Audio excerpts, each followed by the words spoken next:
Hello everyone, नमस्कार, good morning, welcome back. स्वागत है आप सभी का जीएसपीपी ऑफिशियल यूट्यूब चैनल पर। मैं हूं देवाशीष और आज के इस वीडियोस में हम जानेंगे एक्यूट रेस्पिरेटरी डिस्ट्रेस सिंड्रोम के बारे में। What is acute respiratory distress syndrome. Then हम देखेंगे इसका कॉजेस एंड रिस्क फैक्टर के बारे में, कौन कौन से कॉजेस होते हैं, कौन कौन से आपके रिस्क फैक्टर होते हैं। फिर हम देखेंगे क्लिनिकल मैनिफेस्टेशन के बारे में, कौन कौन से आपके यहाँ पर साइन एंड सिम्टम्स होते हैं उसके बारे में यहाँ पर हम समझेंगे। डायग्नोस्टिक एवेलुएशन के बारे में देखेंगे, कौन कौन से डायग्नोस्टिक टेस्ट हैं जो हम यहाँ पर करा सकते हैं। मैनेजमेंट के बारे में देखेंगे, कैसे हम इससे मैनेज कर सकते हैं। फाइनली हम यहाँ पर देखेंगे नर्सिंग मैनेजमेंट के बारे में। राइट, तो चलिए लेक्चर को हम शुरू करते हैं। ऑलराइट, तो first of all we are discuss about the introduction. Acute respiratory distress syndrome (ARDS) is a severe life-threatening condition characterized by rapid onset of widespread inflammation in the lungs. क्या है आपका Acute respiratory distress syndrome (ARDS) is a severe life-threatening condition. ये आपकी severe life-threatening condition है, characterized by rapid onset और widespread inflammation in the lungs. Characterise में इसमें क्या होता है आपका onset of widespread inflammation of the lungs. आपके जो लंग्स है रैपिड इसमें क्या हो जाती है आपका इन्फ्लेमेशन हो जाती है। इन्फेक्शन की वजह से आपके जो लंग्स के अलग अलग रीजन है वहां पर क्या होना, इन्फ्लेमेशन का वाइड स्प्रेड होना आपके लंग्स के रीजन में। It is result in the diffuse alveolar damage. ये किसकी वजह से हो सकती है, इसका रिजल्ट क्या हो सकता है, diffuse alveolar damage leading to respiratory failure. इसकी वजह से क्या कर सकती है आपका डिफ्यूज कर सकती है आपके एल्वियोलर डैमेज को, लीडिंग टू रेस्पिरेटरी फेल भी आप कर सकती है। ARDS can occur in the people who are critically ill or have significant injuries. ये किस पर्सन में होती है आपका, people who are critically ill, ऐसे पर्सन जो कि आपको क्रिटिकली इल है और सिग्निफिकेंट जिनको ऑलरेडी कोई इंजुरी हुई है उन पेशेंट में होने का चांस ज्यादा होता है। राइट, तो acute respiratory syndrome in short हम इनको ARDS बोलेंगे। ये आपकी एक सीवियर लाइफ थ्रेटनिंग आपकी जानलेवा आपकी बीमारी है, लाइफ थ्रेटनिंग आपकी कंडीशन होती है। इसमें क्या होता है आपका रैपिड ऑनसेट, आपका जो वाइड स्प्रेड जो आपकी इन्फ्लेमेशन है वो लंग्स के अलग अलग रीजन में आपके, या तो होल आपका लंग्स हो सकता है वहां पर स्प्रेड हो जाती है। इसकी वजह से आपको क्या होता है डिफ्यूज एल्वियोलर डैमेज, जो कि आपका डिफ्यूज करती है और एल्वियोली के आपको डैमेज करती है। देन आपका रेस्पिरेटरी, इसकी वजह से आपका फेल हो सकता है एल्वियोली के डैमेज होने की वजह से। और ये किस पर्सन में होती है, हुआ जो कि क्रिटिकली इल होते हैं और सिग्निफिकेंट आपको कोई इंजुरी हुई है उस पर्सन में होने के चांस ज्यादा होते हैं। इसके कॉजेस एंड रिस्क फैक्टर क्या है, किस किस रीजन की वजह से होती है, सेप्सिस की वजह से होती है। द मोस्ट कॉमन कॉज होता है इसका ARDS, acute respiratory distress syndrome का जो मोस्ट कॉमन कॉज है ज्यादातर जो होती है वो आपके सेप्सिस की वजह से होती है। अगला आ जाएगा आपका pneumonia. Severe lung infection can lead to ARDS।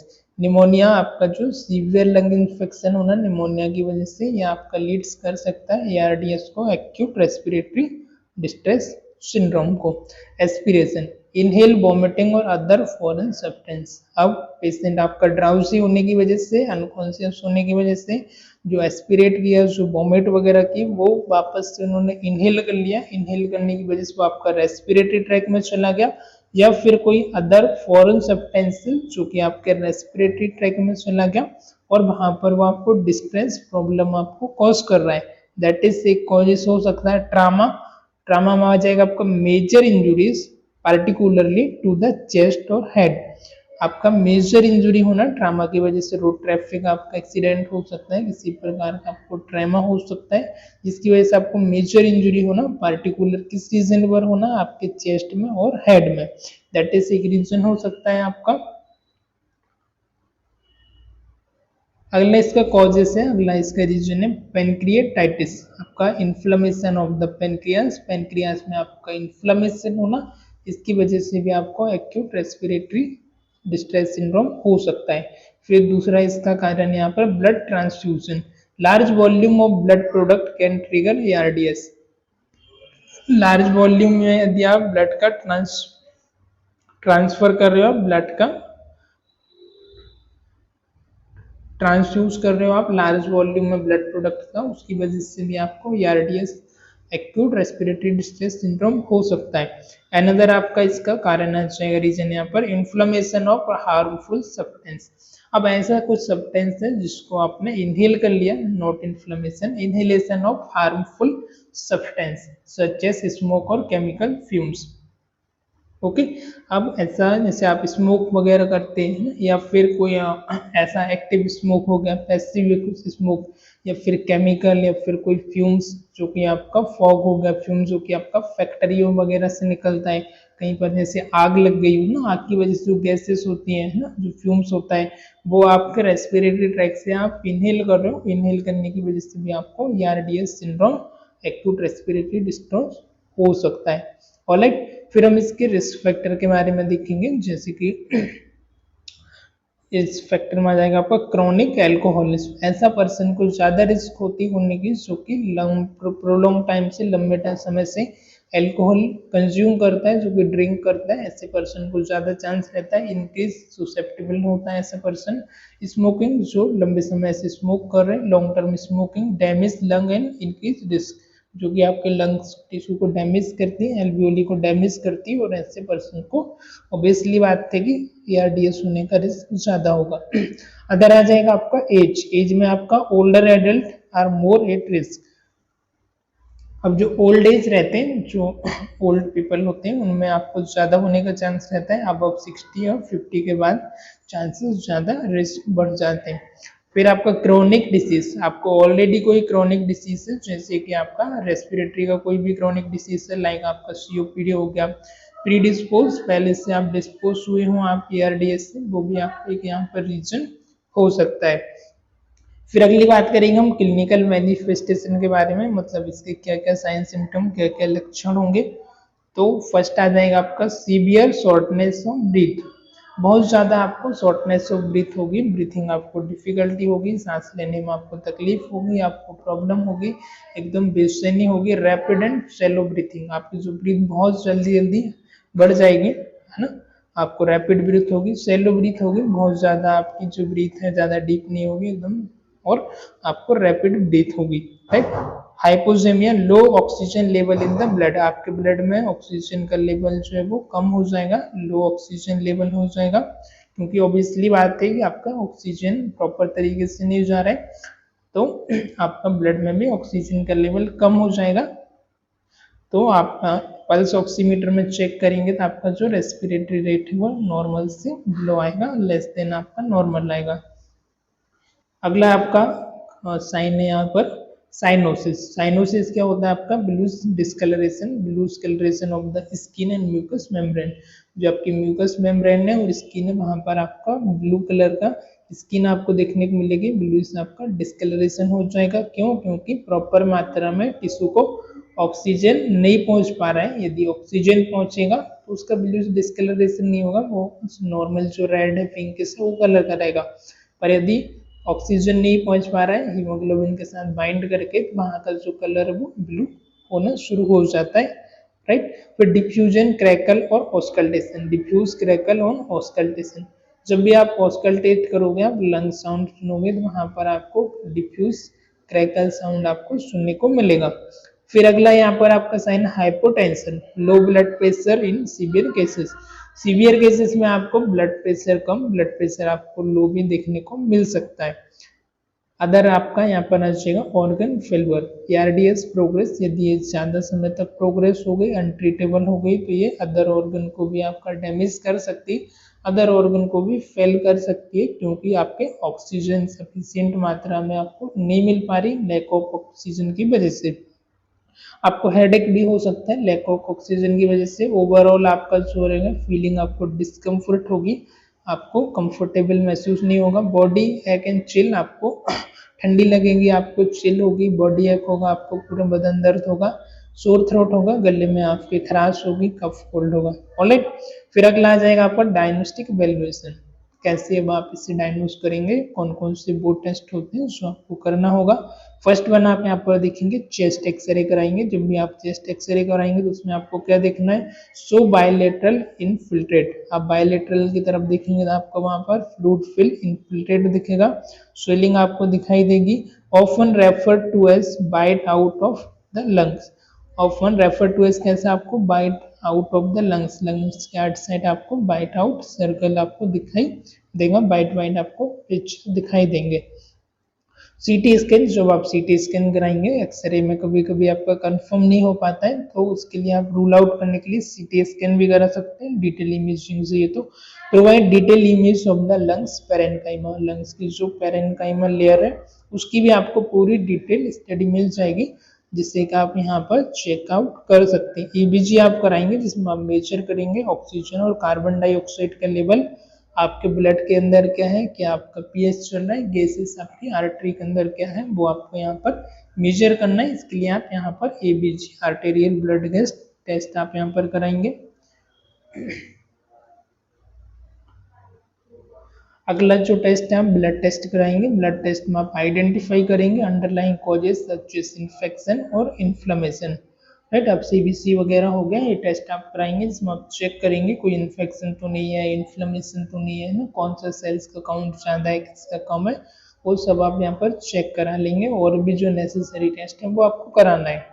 फिर आप कराएंगे पीएफटी टेस्ट, पल्मोनरी टेस्ट। क्यों कराएंगे, assess lung function, assess lung function but are often difficult to perform in acute setting। Lung function को आपको असेस करने के लिए कराना है but often difficult to perform in acute setting. Acute setting में ये थोड़ा सा डिफिकल्ट होता है परफॉर्म करना, बट आपका सेटिंग अच्छा है तो आप यहाँ पर कर सकते हैं। एंडोकार्डियोग्राफी, एंडोकार्डियोग्राफी भी आप यहाँ पर कर सकते हो। Rule out cardiac causes of pulmonary oedema, pulmonary oedema यदि आपको है या कार्डियक कॉजेस की वजह से तो नहीं हुआ है, वो सब आप चेक करने के लिए एंडोकार्डियोग्राफी भी आप यहाँ पर कर सकते हो।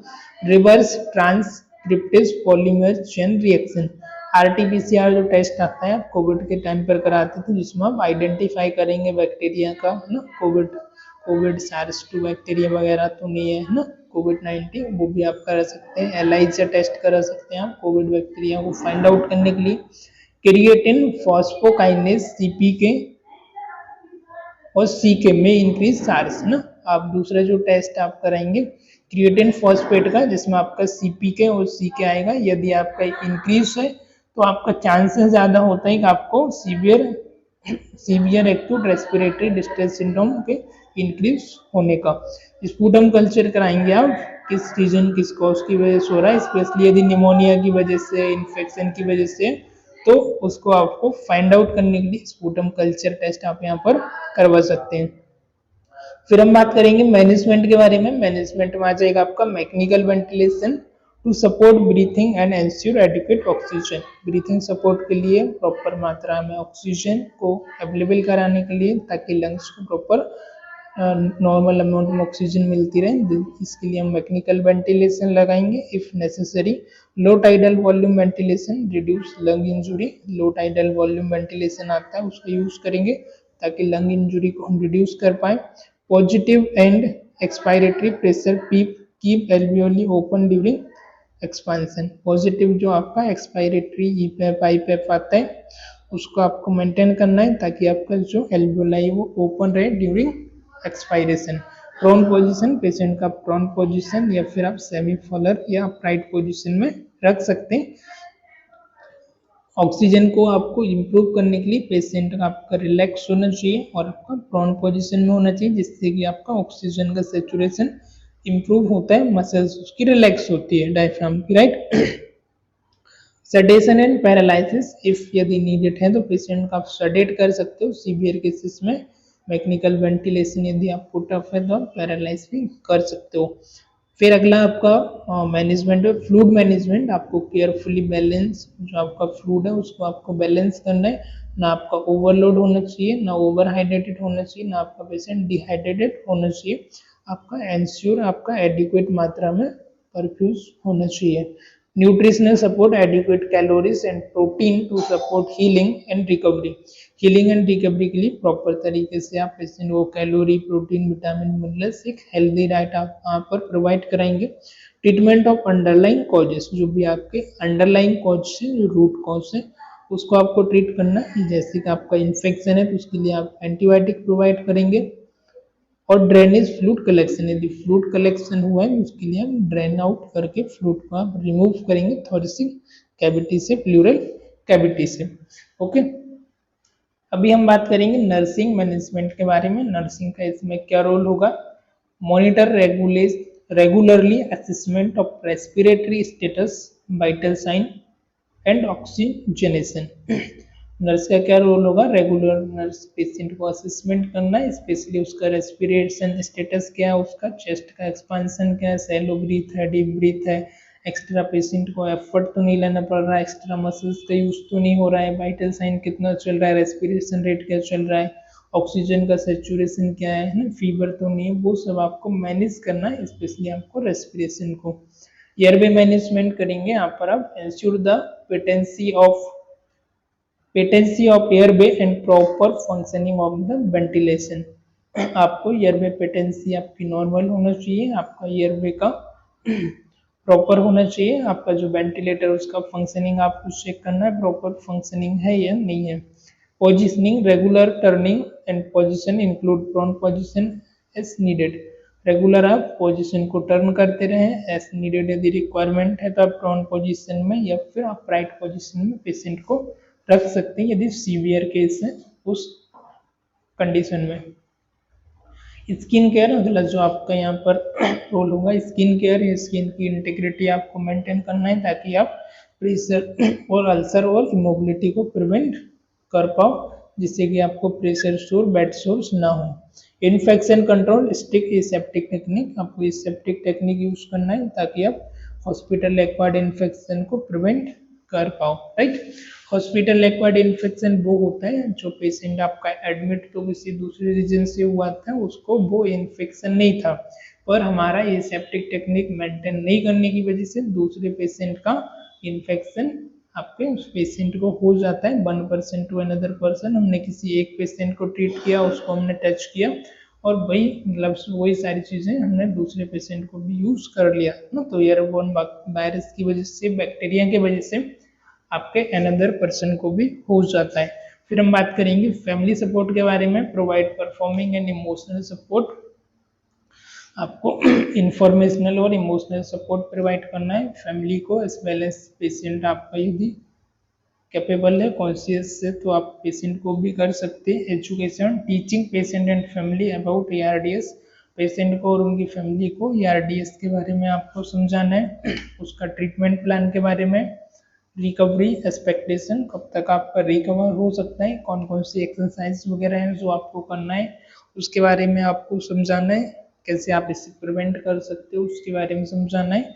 ये इसका साइन सिम्टम क्या होता है, पल्स ऑक्सीमेट्री के बारे में है ना, स्पायरोमेट्री एक्सरसाइज के बारे में, सेचुरेशन के बारे में, यदि ऑक्सीजन थेरेपी चल रही तो ओवरऑल उसके बारे में बताना है आपको, राइट। तो कंक्लूजन यदि हम यहाँ पर देखें तो ARDS is a critical condition that require prompt and intensive medical and nursing care. Understanding its causes, risk factor, and clinical presentation is crucial for timely diagnosis and management. Effective treatment and supportive care can improve outcome and reduce mortality associated with ARDS.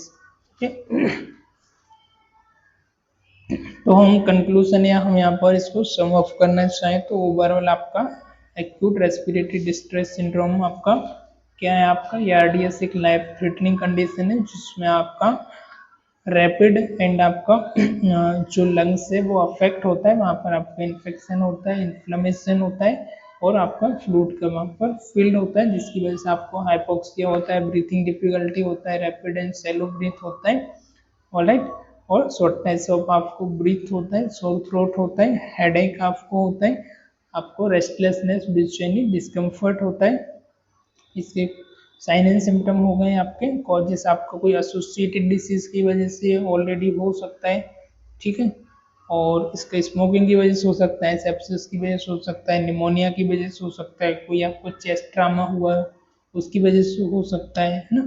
यदि harmful कोई आपने inhale कर लिया है gases वगैरह substance, उसकी वजह से भी आप पे हो सकता है, एज की वजह से हो सकता है, राइट। फिर